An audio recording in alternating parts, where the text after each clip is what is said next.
la parole de Mohammed ibn Abdel Wahhab ensuite, donc après qu'il nous ait expliqué qu'Allah nous a créés, il dit wa razaqana, et il pourvoit à nos besoins. Les preuves de cela sont tirées du Coran. Allah dit Inna Allah huwa ar-razzaq dhul quwwati al-matin. Donc Allah est certes le pourvoyeur aux besoins et le détenteur de la force, l'inébranlable.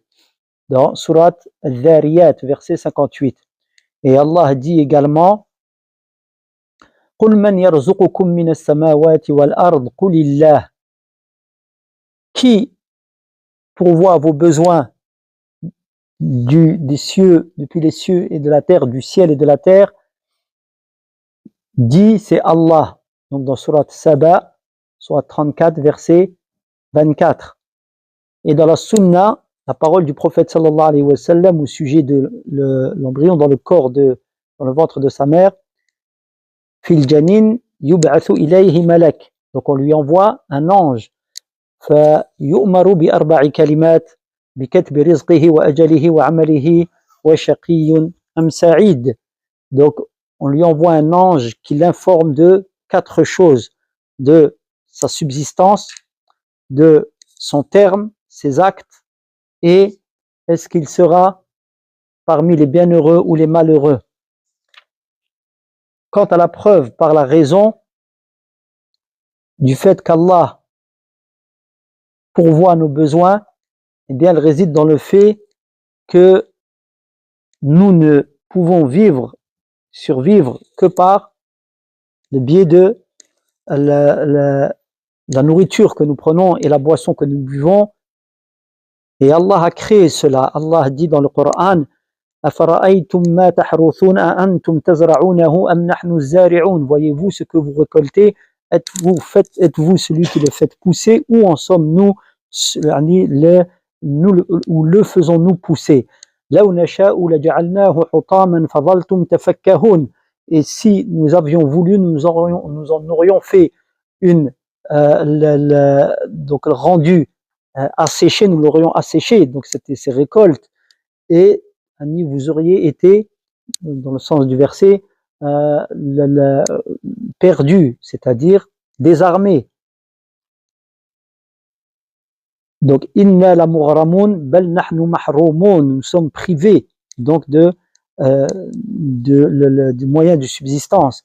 Afara'aytumul ma'a alladhi tashrabun, voyez-vous l'eau que vous buvez, antum anzaltumuhu minal muzni am nahnu al munzilun, la faites-vous descendre du ciel, du haut des nuages, ou la faisons-nous descendre. Law nasha'u ja'alnahu ujajan falaw tashkurun. Si nous avions voulu, nous l'aurions rendu salé, donc imbuvable. Ne remerciez-vous donc pas. Donc il y a dans ces versets un exposé qu'Allah, notre subsistance de nourriture et de boisson viennent d'Allah Azza wa Jal. Et cela est la preuve qu'Allah Azza wa Jal est le créateur, et comme en tant que créateur, il pourvoit aux besoins.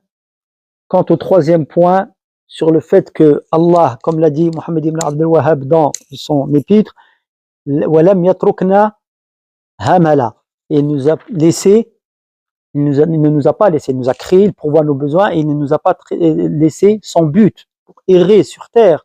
Non. Et cela également, on le voit dans le Coran. Donc Allah dit أَفَحَسِبْتُمْ أَنَّمَا خَلَقْنَاكُمْ عَبَثًا وَأَنَّكُمْ إِلَيْنَا لَا تُرْجَعُونَ فَتَعَالَى اللَّهُ الْمَلِكُ الْحَقُّ لَا إِلَهَ إِلَّا هُ. Croyez-vous que nous vous ayons créé, que nous vous avons créé par amusement, par badinerie, et que vous ne reviendrez pas vers nous? Exalté soit Allah, le souverain, le véridique, pas de divinité en dehors de lui. Dans Surat Al-Mu'minun, les croyants, Surat 23, versets 115 et 116. Et Allah dit أَيَحْسَبُ الْإِنسَانُ أَنْ يُتْرَكَ سُدًى أَلَمْ يَكُ نُطْفَةً مِّن مَنِيٍّ يُمْنَى.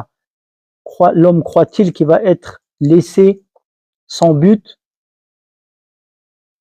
n'a-t-il pas été créé à partir d'une goutte d'eau, donc ici le sperme, ثم كان علقة فخلق فسوى, ensuite il a été il fut, donc après avoir été une goutte, une masse accrochée, فجعل منه الزوجين الذكر والأنثى, il en fit de celle-ci les deux genres, le mâle et la femelle. أليس ذلك بقادر على أن يحيي الموتى, celui qui fait tout cela n'est-il pas capable de faire revivre les morts? Donc c'est dans Surat Al-Qiyamah, la résurrection, versets 36 à 40. Et par la raison, eh bien, la raison que l'on n'est pas là juste pour exister, mais pour un but, c'est que la preuve réside dans le fait que l'humanité le fait qu'elle soit là et qu'elle jouisse des choses de la vie comme les bestiaux et les animaux, et qu'elle meure sans qu'il n'y ait de conséquences dans à tout ce qu'elle a œuvré, sans rendre de compte, eh bien cela ne va pas en accord avec la sagesse d'Allah. Car quand on sait qu'il y a obligatoirement un créateur, ce créateur a les qualités de perfection. Parmi ces qualités de perfection, la sagesse immense et parfaite.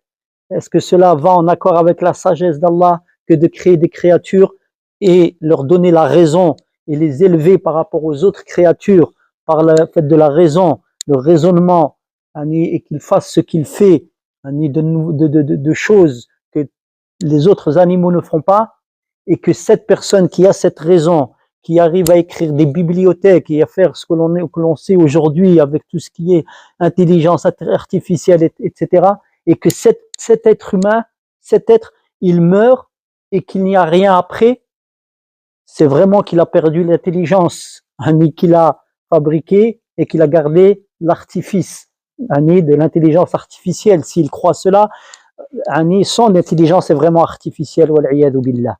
Là, il est impossible raisonnablement que celui qui sait ce qu'il est et sa supériorité par rapport aux autres créatures pense qu'il n'est là que comme un bout de viande dans l'espace, aéré sans but, wal-'iyadhu billah.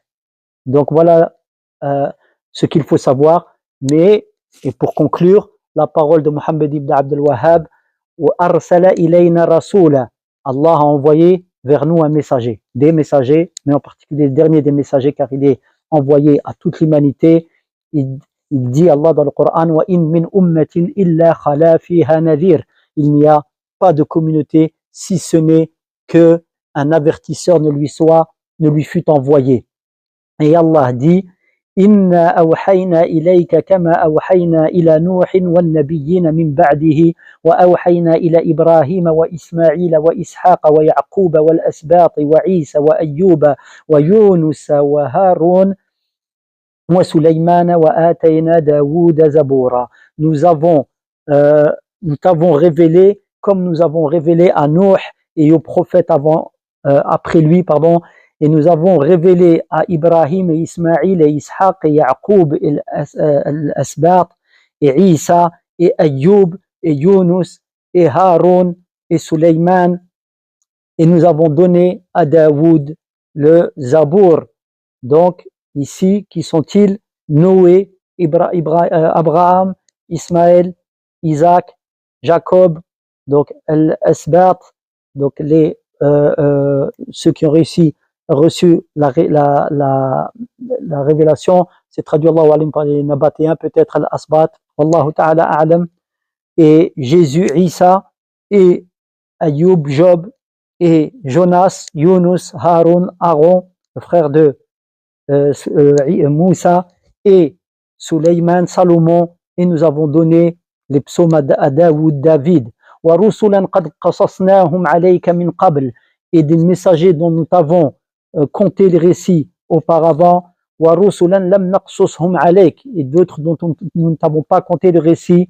وَكَلَّمَ اللَّهُ مُوسَى تَكْلِيمًا, et Allah a parlé à Moussa de vive voix. رسلا مبشرين ومنذرين لئلا يكون للناس على الله حجة بعد الرسل وكان الله عزيزا حكيما. Des messagers, annonciateurs et avertisseurs afin qu'il n'y ait pas pour les gens d'arguments contre Allah après les messagers, et Allah est puissant et sage. Puissant et sage. Naam, Allah est le puissant qui a créé les cieux et la terre, et Allah est le sage qui n'a pas créé tout cela en vain, mais pour un but noble, à savoir qu'on l'adore, qu'il soit glorifié. Ainsi s'arrête notre assise, se conclut notre assise. On demande à Allah Azza wa Jal qui nous mette parmi ceux qui entendent la bonne parole et en suivent le mieux, le meilleur de celle-ci. Wallahu ta'ala a'lam. Wa sallallahu ala nabiyyina Muhammad wa ala alihi wa sahbihi ajma'in.